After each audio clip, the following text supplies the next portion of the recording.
Zamaneden sustum dövrana, her gece ağladım gülebilmedim. 2 sene eylemedim hıyanet, ne bir günah ettim ne bir kabahat.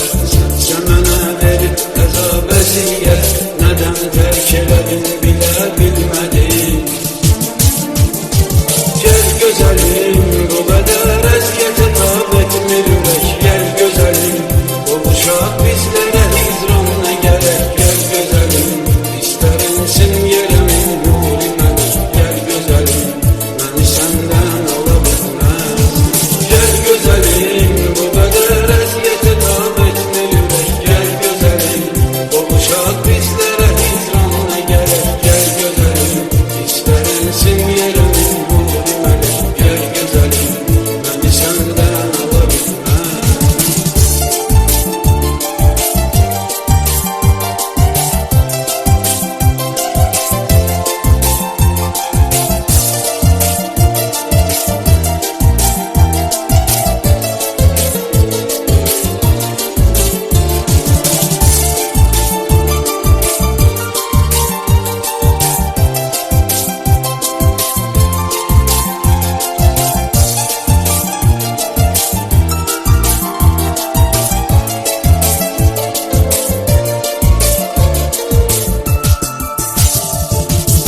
Görüşüydü dayanıp el-ele, dedin ayrılak dedim olmaz belə.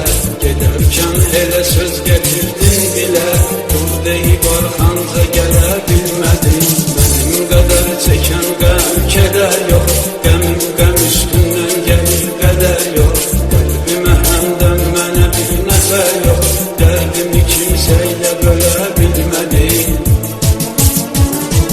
Gel güzelim, bu kadar əziyyətə tab etmir ürək. Gel güzelim, qovuşaq bizlərə hicran nə gerek. Gel güzelim, istərinsin yeremin nuri mələk. Gel güzelim, məni səndən ala bilməz. Gel güzelim, Gözəlim, mən hər dəfə düşünəndə sənlə keçən günlərimi alışıram. Hərdən olur öz-özümlə ayrılığın günahkarı sənsən deyə danışıram. Öz-özümdən inciyirəm, öz-özümlə barışıram. Qəlbimdəki hicran odu gözlərimdən aşıb daşır. Hiss edirəm, əcəl mənə yaxınlaşır. Hiss edirəm, əcəl mənə yaxınlaşır. gel güzelim, bu kadar əziyyətə tab etmir ürək. Gel güzelim, qovuşaq bizlərə hicran nə gerek.